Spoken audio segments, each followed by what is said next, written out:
You that are not too familiar with RV campers, I put this tutorial instructional video together for you. First of all, we've got this little latch here that basically when you open the door and you want to leave the screen door open, or you can go ahead and latch it right here to this little slot, and you'll just have the screen door access, and then the door will be open and locked. And then you've got lights. They're LED lights all the way down the awning, and obviously your electronic awning. Now once you're inside the camper, what you could do, if the door's closed with a screen, because it does open with the screen door, just get this little latch and just release the door, and then use this little slider to close it. Open it, same thing. You want to close the door completely, just it'll latch on right here, and then just shut it. And right here you've got your keys. When you're going to lock it from the inside, just go ahead and flip this little latch here, and then right here you've got your awning control in and out. And I do have some instructions on there, just saying that if you're not close to the RV, to go ahead and bring in the awning, or at least 3/4 ways, because it does get pretty windy sometimes here in New Braunfels.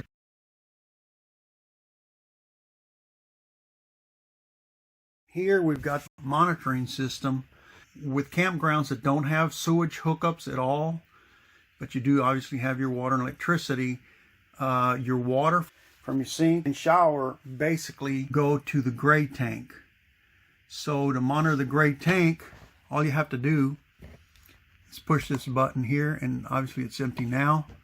And then the black tank is from the toilet, and on that one you just press the black tank. Now if it gets 2/3 full, you may want to utilize the showers and the toilet in the campground site. It'll overflow and it'll cause some problems. If not, we can come out for $25, $30, I believe, and we can go ahead and empty it out on a tote. As far as the toilet's concerned, basically all you would do is depress this little flap here, just slightly so ever, and it'll start filling up with water. After it's filled, then pull it all the way down. It'll release the excess water in the toilet. Control. When you do take showers, please be limited to the water usage. That way you won't be having to worry about filling up the tanks real quick. And then we've got the vent here, and there's the electric lights. And for your vent, it's got a little switch right here.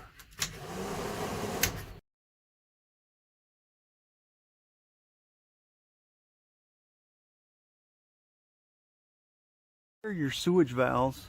Basically, the one that we leave, if you have sewage connections, what we always do is leave this gray water tank, which notes it right here. It's to the left. That's a holding tank. That always stays open in the event you do have sewage hookup. The one on the right is a black tank. That's for the toilet. Now that one we always keep it shut, even if you're hooked up to the RV sewage. And the reason being, that way it doesn't clump up inside the tank. There's water always in there.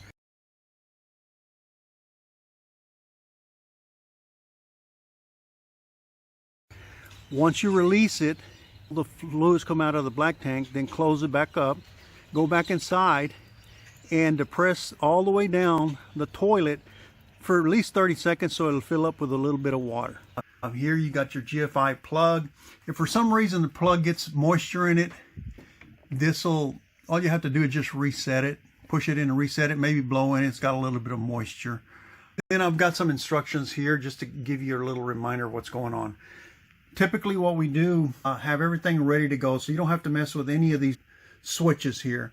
The only one that we would have on is the gas, and that's for the water heater. None of the other switches need to be turned on. So the LP gas will be turned on, and that's how you get your hot water. Push in, turn it, and it turns on. Down here, underneath the seat, you've got pots and pans. All you got to do is pick this up, slide it out, and there are all your pots and pans. Above the sink, plates, bowls, and glasses, and then you got some cup towels. Control. Below the sink, you've got a couple of drawers with your spoons and knives, and then spatulas. Here on this side, you've got your trash can. Control. Thermostat is pretty simple. Once you press the mode button, it either goes to fan, air condition, which is just turned on, and then also it'll go to heat. I don't put it on heat because I'm not hooked up to 30 amp, and it'll shut it down. There's your mode controls and then your temperature controls.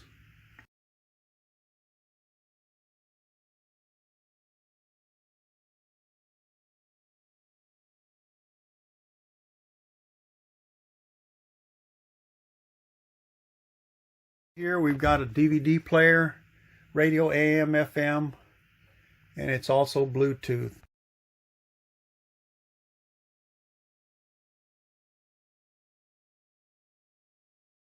These twin beds fit 2 people in here. And then you've got a USB plug over there if you want to plug in your phone.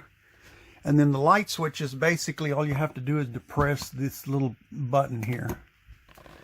The same goes for down in here.